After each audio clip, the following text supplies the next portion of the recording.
Olá, meus amigos, sejam bem-vindos a mais uma aula do curso preparatório para o concurso de estagiários do Ministério Público de Minas Gerais, o MPMG. É um prazer estar aqui na presença digital de vocês. Eu sou Gleison Nogueira, advogado e professor de Direito.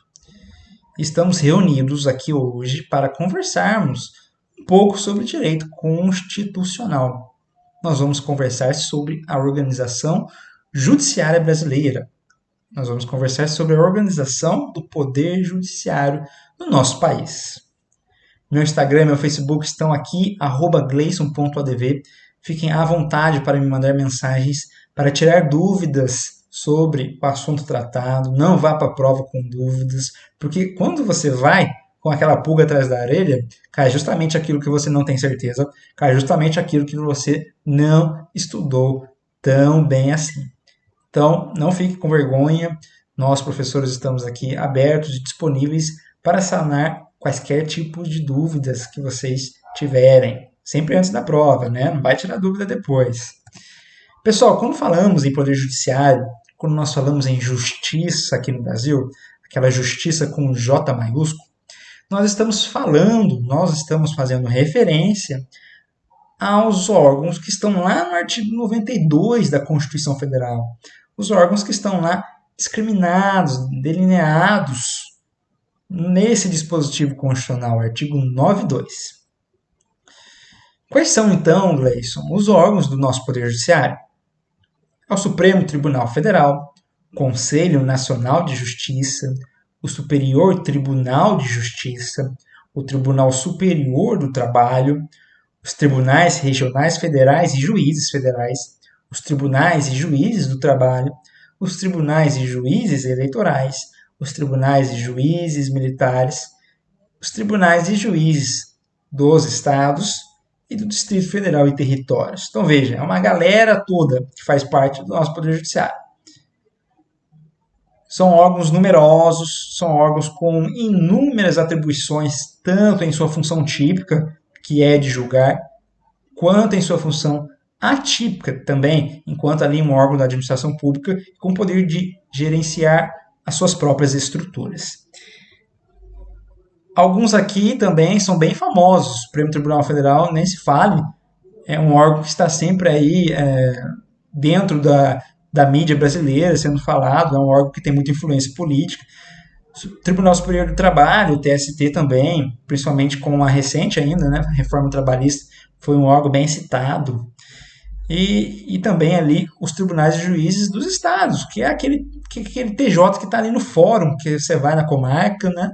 Então são os tribunais estaduais ali, são órgãos que no nosso dia a dia são mais visíveis. Muito mais, por exemplo, do que tribunal e juiz militar, né? Você aí, enquanto cidadão, ou até mesmo enquanto estudante de direito, muito dificilmente vai atuar nessa área, a não ser que realmente queira, né? Não é uma área que você pegue e diga, hoje eu vou propor uma ação no Tribunal de Justiça Militar. Não existe isso, né? Hoje eu vou defender alguém no Tribunal de Justiça Militar. Isso é uma atuação muito específica e é uma atuação aí, um nicho de mercado que tem muito campo para você atuar. Basta que você siga, que você se especialize nisso, né? Mas é algo que, enquanto você é aluno de direito, não tem uma vivência diária, você não tem um cotidiano ali dentro dessa estrutura do Poder Judiciário, não tanto quanto, por exemplo, né, o Tribunal de Justiça do Estado e aquela comarca local que você tem ali, você tem um juiz de direito, né, e daí por diante. Não tem como, por obviedade, falarmos de todos esses órgãos aqui, de todas as suas atribuições, porque isso aí é até mesmo matéria de 6 meses de faculdade, matéria ali de pós-graduação. É claro que nós vamos pincelar os principais órgãos para que vocês fiquem atentos na hora de responder uma pergunta sobre a organização judiciária na sua prova do MPMG. Antes de adentrarmos alguns desses órgãos, é importante a gente destacar aqui para vocês visualizarem um organograma da organização judiciária brasileira. Um organograma que dispõe de uma maneira lúdica como funciona, quais são ali as conexões entre esses órgãos judiciários. E eu peguei emprestada essa imagem retirada do livro do professor Flávio Martins, hoje um dos maiores, se não o maior constitucionalista brasileiro. O professor Flávio Martins é um dos grandes nomes do direito constitucional contemporâneo, que tem marcado seu nome na nossa história jurídica, com incríveis obras jurídicas, com incrível atuação, tanto em matéria política, né, um comentarista político, quanto também na docência, um dos maiores professores do direito do Brasil. Então, eu peguei emprestada essa imagem do livro Professor Flávio Martins, curso de Direito Constitucional, da editora Saraiva, justamente para a gente tentar entender um pouquinho como que funciona isso. O STF, Supremo Tribunal Federal, como o próprio nome diz, né, ele é um órgão que está acima de todos os demais. Afinal, a ele cabe a guarda princípio da Constituição Federal. Mas é claro que ele é o topo da pirâmide. E abaixo dele você tem os seus órgãos que vão, em uma estrutura bem organizada, chegar até o fim primeiro do Poder Judiciário brasileiro, que é de julgar. Né? E aí você tem os tribunais superiores, que é o STJ, Superior Tribunal de Justiça, o TST, o TSE e o STM. E no âmbito ali do STJ, nós temos diretamente conectado a eles os tribunais de justiça dos estados, do Distrito Federal e Territórios, e os tribunais regionais federais. E os TJs estaduais e do DF Territórios têm os seus juízes de direito. Né? São os juízes estaduais ou os juízes distritais, que é aquele juiz de direito que fica na comarca, que fica ali no fórum da cidade, julgando ali o processo de pensão alimentícia, ou julgando ali aquele crime, perfeito? E você tem os tribunais regionais federais, que ficam em algumas capitais dos estados brasileiros e que comportam uma região, né? Não é só um estado ou outro. Geralmente comporta aí uma região com 1, 2, 3 estados. E isso tudo em segunda instância. Na primeira instância você tem os juízes federais, nas circunscrições judiciárias. Do âmbito do trabalho você tem o TST, os tribunais regionais do trabalho e o juiz do trabalho. O juiz do trabalho ali na primeira instância, TRT segunda instância. E na justiça eleitoral você tem o TSE, o Tribunal Superior no âmbito eleitoral, e você tem na segunda instância os TREs, os Tribunais Regionais Eleitorais. E na primeira instância você tem os juízes que ficam ali nas juntas ou zonas eleitorais. E no âmbito da Justiça Militar você tem o STM, e depois você tem os Conselhos de Justiça e as auditorias militares. Perfeito? Dê um pause nesse momento da aula, tira uma foto, porque isso é muito bom não para você saber quais são os órgãos ou quais são as suas atribuições, mas para saber um pouco, você ter essa visão lúdica de como eles se organizam, perfeito? Agora vamos falar um pouquinho melhor sobre os principais órgãos do Poder Judiciário brasileiro, que são extremamente importantes para a sua prova do MPMG. Supremo Tribunal Federal. O Supremo Tribunal Federal, ele é o guardião da nossa Constituição. E ele é composto de 11 ministros. Isso mesmo, esses ministros são muito famosos hoje na mídia, né? Muita gente hoje sabe a escalação do STF, mas não sabe a escalação do próprio time. São outros tempos no Brasil, não é mesmo? Então veja, o STF é composto de 11 ministros e eles são escolhidos dentre cidadãos com mais de 35 anos e menos de 65. Então, você tem que ter mais de 35 anos, mas também não pode ter mais de 65. Tá joia? Você tem que estar aí dentre essas balizas. E é claro que você tem que ter um notável saber jurídico e reputação ilibada. É basicamente o mesmo... as mesmas características que você deve cumprir ali para outros cargos também no Poder Judiciário de indicação. E o parágrafo 1 do artigo 101 vai nos dizer que os ministros do STF serão nomeados pelo presidente da República depois de aprovada a escolha pela maioria absoluta do Senado Federal. E que bom que estamos tendo essa aula hoje, porque recentemente tivemos a aprovação do nome do André Mendonça, ex-advogado-geral da União, ex-também ministro da Justiça, e que agora foi recentemente aprovado, depois de uma sabatina no Senado, para compor um dos 11 do STF. Né? Ele agora vai entrar ali na vaga que estava sobrando ali, na vacância que havia sido deixada pelo antecessor da vaga, tá joia? Então hoje nós temos aqui recentemente um exemplo prático sobre o artigo 101 caput e o artigo 101 parágrafo único. O André Mendonça, né? André Mendonça, esse jurista brasileiro, ele tem mais de 35, menos de 65, né? Ele é membro da AGU de carreira e depois foi advogado-geral da União. Enfim, e ele foi sabatinado, ele foi ali sabatinado pelo Senado, foi aprovado e agora compõe o Supremo Tribunal Federal, tá certo? Se você quiser ver isso melhor na prática, pesquise como foi o processo de indicação dele, a sabatina e a nomeação, perfeito? Apenas para ilustrar aqui para vocês. Já o artigo 102 vai nos trazer aqui algumas atribuições muito importantes do STF. Claro que não dá para a gente ficar em todas elas, porque são muitos incisos e muitas alíneas. Mas o mais importante, aquilo que salta aos olhos. O que é, Gleison? Cabe ao Supremo Tribunal Federal, principalmente a guarda da Constituição. Isso a gente já sabia. Cabendo-lhe processar e julgar, originariamente, a ação direta de inconstitucionalidade de lei ou ato normativo federal ou estadual e a ação declaratória de constitucionalidade de lei ou ato normativo federal. Então, veja, artigo 102, inciso 1, alínea A. São três ações, ou melhor dizendo, são duas ações do controle concentrado de constitucionalidade. A ADI e a ADC. A ação direta de inconstitucionalidade e a ação declaratória de constitucionalidade. Então, quem compete julgar essas ações quando o objeto impugnado for ato normativo federal ou estadual, ou, no caso da ADC, apenas de ato normativo federal, é o STF, é o Supremo Tribunal Federal. Nós temos aqui no Brasil dois grandes modos de se impugnar normas que afrontam a Constituição. São esses modos. Controle difuso, que é feito por qualquer juiz competente para julgar a causa primeira, e o controle concentrado, que é aquele feito a partir de órgão judiciário com atribuição específica para julgar as ações deste controle concentrado.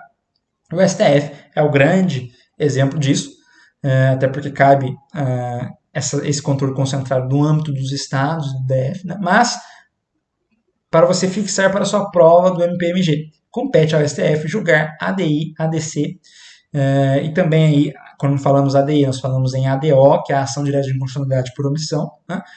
Todas essas ações de lei ou ato normativo federal ou estadual, perfeito? Já a linha B vai nos dizer que compete ao STF processar e julgar originariamente nas infrações penais comuns do presidente da República, o vice-presidente, os membros do Congresso Nacional, seus próprios ministros e o Procurador-Geral da República. Então, toda essa galera, quando cometer infração penal, este crime for um crime comum, é o STF competente para processar e julgar originariamente toda essa galera. Tá joia?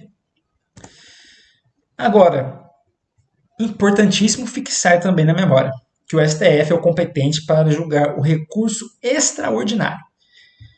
Compete ao STF julgar o que? O recurso extraordinário. Ele está lá previsto no artigo 102, inciso 3 da CF. O recurso extraordinário, meus amigos, prestem bem atenção, como o próprio nome diz, é um recurso. É um recurso que será cabível dentre algumas outras possibilidades.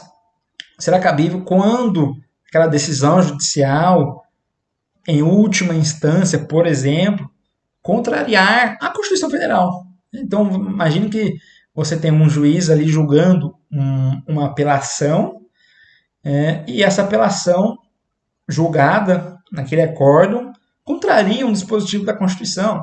Aí você tem a possibilidade de fazer um recurso para o STF, porque afinal o STF é o guardião da Constituição. E esse recurso chama recurso extraordinário, tá joia? Não vamos adentrar nos seus pormenores, porque não é o objetivo da nossa aula. Você tem que ter em mente o seguinte: recurso extraordinário é aquele recurso dirigido ao STF que visa combater decisão que contraria a Constituição Federal. Geralmente uma decisão de última instância. Tem também de instâncias originárias, mas não é o caso da nossa aula de hoje. fique apenas com este exemplo em mente. Você teve uma apelação e essa apelação, né, no julgamento, o acórdão foi contrário à Constituição. Então cabe ali, via de regra, o recurso extraordinário. Tá joia? E o recurso extraordinário também, ele é o último passo do controle difuso. Porque o controle difuso, como eu disse lá no começo, pode ser feito por qualquer juiz, em qualquer tipo de procedimento. Então vejamos, um município instituiu uma lei, ou melhor dizendo, o Estado instituiu uma lei sobre tributos, e essa lei você acha que é inconstitucional, você, advogado, acha que é inconstitucional. Você vai propor uma ação naquele Tribunal de Justiça para discutir aquela lei e você vai pedir dentro do procedimento que o juiz declare aquela lei inconstitucional. Isso é um controle difuso. E como ele faz parte, aqui no nosso exemplo do processo civil, ele pode chegar à segunda instância, e essa segunda instância você pode também impugnar a decisão, se for contrária à Constituição, por meio do recurso extraordinário. Então, o recurso extraordinário, além de ser uma matéria dentro do âmbito do processo civil, ele também é ali uma forma de se buscar o controle difuso de constitucionalidade. Ele é o último passo do controle difuso de constitucionalidade. Perfeito? Agora que nós vimos as principais atribuições do STF, vamos falar do Superior Tribunal de Justiça, que é o STJ. O STJ, ao invés de 11, é composto de, no mínimo, 33 ministros. Então, veja, é 3 vezes mais, né, praticamente. Então, veja que o STJ é composto de, no mínimo, 33 ministros. E eles serão nomeados também pelo presidente da República, dentre brasileiros com mais de 35 e menos de 65 anos também. De notável saber jurídico, reputação ilibada, depois de aprovada a escolha pela maioria absoluta do Senado. Perfeito? Basicamente, mesma forma de preenchimento de cargo dos ministros do STF. Agora, quais são as principais atribuições? Aquelas atribuições que você tem que saber e não pode ir para a prova sem saber elas. Artigo 105, inciso 1, alínea A. Compete ao STJ processar e julgar originariamente nos crimes comuns os governadores dos estados e do DF, e nestes enos de responsabilidade, os desembargadores dos tribunais de justiça dos estados e do Distrito Federal, os membros, ou melhor dizendo, isso mesmo, os membros dos tribunais de contas dos estados e do Distrito Federal, os dos tribunais regionais federais, dos tribunais regionais eleitorais e do trabalho, os membros dos conselhos ou tribunais de contas dos municípios e os do Ministério Público da União, que oficiem perante tribunais. Então, veja, é uma galera, é um grupão inteiro de pessoas que o STJ julga originariamente nos crimes comuns. E você viu que também há alguns de responsabilidade. Então, o governador de estado comete crime comum, via de regra, processado e julgado perante o STJ. Então, você vê que é uma competência criminal muito importante, né? São cargos extremamente relevantes para a política do Brasil, e esses cargos, ou melhor dizendo, os representantes daqueles cargos serão julgados pelo STJ, né? No processo penal mesmo, como se fosse ali o que acontece na primeira instância, quando a gente vê o cidadão comum sendo processado e julgado. Agora, além disso, compete também ao STJ julgar o recurso especial. Compete ao STJ julgar o recurso especial, artigo 105, inciso 3 da CF. Artigo 105, inciso 3 da CF. Gleison, o que é recurso especial? É a mesma coisa que extraordinário? Não, se fosse, não teria esse nome diferente. Veja só. Via de regra, quando uma decisão, vamos pegar de novo ali em última instância, ou em segunda instância, contrariar a legislação federal, cabe um recurso ao STJ. Esse recurso é chamado de recurso especial. Tá? Há outras hipóteses? Sim, mas lembre-se, não é uma aula de recursos. Perfeito? Não é uma aula só de competências do Superior Tribunal de Justiça ou do STF. Perfeito? Eu preciso que vocês vejam só a principal característica e a principal hipótese de incidência. Recurso especial, via de regra, o maior exemplo, é quando ele é cabível quando se tiver diante de uma decisão que afronte a legislação federal, a lei federal. E quando isso acontecer e você tiver que fazer um recurso dentro do seu processo, esse recurso é endereçado ao STJ, porque é ele o competente para julgar recurso especial. perfeito? Então, na sua prova, falou em extraordinário STF, falou em especial STJ. Por fim, meus amigos, nós vamos falar agora um pouquinho dos tribunais de justiça do Estado e dos juízes de direito, que é aquele que você vai trabalhar. O MPMG, Ministério Público de Minas Gerais, é um órgão estadual. E ele trabalha, ele atua perante o Tribunal de Justiça do Estado, obviamente. O órgão estadual trabalha perante um outro órgão estadual. E no caso, vocês serão ali estagiários das promotorias de justiça, ou seja, dos membros do Ministério Público que atuam na primeira instância do Tribunal de Justiça. E primeira instância do Tribunal de Justiça é juiz de direito, é aquele juiz da comarca que fica ali no fórum. Então você, enquanto estagiário do Ministério Público, vai fazer petições nos processos eletrônicos, e essas petições serão ali dentro dos processos de competência da atuação do Ministério Público, e do outro lado você terá os juízes de direito, oficiando no processo e sendo ali os destinatários dos atos processuais, perfeito? Então, você, estagiário do promotor de justiça, estará ali atuando perante o Tribunal de Justiça local na sua primeira instância, perante os juízes de direito. E o artigo 125 da CF nos diz que os estados organizarão a sua própria justiça, o seu próprio poder judiciário, observados os princípios estabelecidos nessa Constituição, ou seja, na Constituição Federal. Então, você quer saber quais são as atribuições específicas do TJ de Minas? Veja a Constituição do Estado de Minas Gerais e assim por diante. Parágrafo 1º do artigo 125 nos diz que a competência dos tribunais será definida na Constituição do seu Estado, sendo a lei de organização judiciária de iniciativa do Tribunal de Justiça. Então, veja, a Constituição do Estado terá ali algumas disposições falando sobre o Tribunal de Justiça local, falando sobre o juiz de direito, e o próprio Tribunal de Justiça vai propor uma legislação própria, que é a Lei de Organização Judiciária, e vai submeter isso ao poder legislativo daquele Estado, perfeito? E é isso que nos fala o artigo 125, parágrafo 1º. Mas, Gleison, na prática, não tem como eu ficar lendo a Constituição de todo Estado, a Lei de Organização Judiciária de cada Estado. Como que eu posso saber qual é a competência daquele juiz de direito, primeira instância, e, por conseguinte, qual é a competência dos desembargadores em segunda instância no Tribunal de Justiça? Ora, coloquei entre aspas aqui porque não é um termo técnico. A competência dos estados, a competência dos tribunais de justiça dos estados, é uma competência por exclusão. Como assim? Você tem algum determinado fato. Se esse fato não é de competência de juiz do Tribunal Federal, esse fato não é de competência de tribunal ou juiz eleitoral, tribunal ou juiz do trabalho, tribunal ou juiz militar, enfim, todos os outros órgãos do Poder Judiciário, eles não são competentes para conhecer daquele fato, só pode ser o Tribunal de Justiça do Estado. Só pode ser o juiz de direito. E aqui não é uma aula que nós vamos conversar sobre processo penal, né? Então não importa diferenciar aqui as atribuições do Tribunal de Justiça e do juiz de direito. Mas fato é que será uma atribuição do Poder Judiciário estadual, perfeito?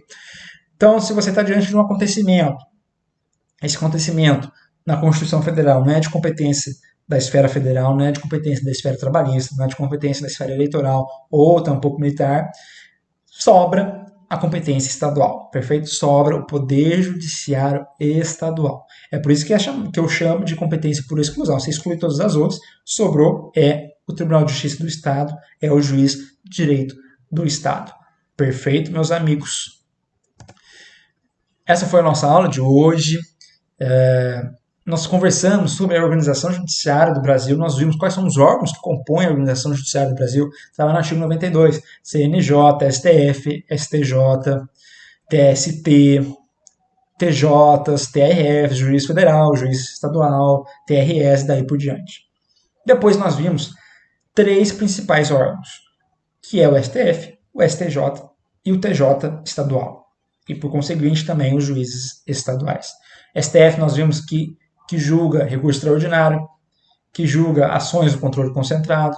Nós vimos que a STJ julga alguns cargos políticos em crimes comuns e alguns outros em cargos em crimes políticos e de responsabilidade.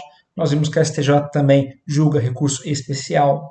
E por fim nós vimos que os tribunais de justiça dos estados e seus juízes estaduais, seus juízes de direito, Julgo tudo aquilo que não é julgado por nenhum outro órgão do Poder Judiciário. É uma competência que é ali por exclusão. Você primeiro vê se aquele fato é julgado por um órgão federal, por um órgão judiciário federal, órgão judiciário trabalhista, militar, eleitoral, enfim. E se não for por nenhuma dessas esferas, recai na esfera estadual, no Poder Judiciário do Estado. Perfeito, meus queridos? Eu vou ficando por aqui. Aqui está meu Instagram, meu Facebook, @gleison.adv. À vontade para me perguntar, tirar dúvida das aulas, enfim, não pode ir com dúvida para a prova, perfeito? Que cai justamente aquilo que você não sabe muito bem. Agradeço pela paciência e agradeço por estarem comigo aqui nesta aula. Desejo boa sorte na prova que virá. Então, vou ficando por aqui. Contem comigo, contem conosco, professores deste curso preparatório. Um forte abraço, bons estudos e até a próxima.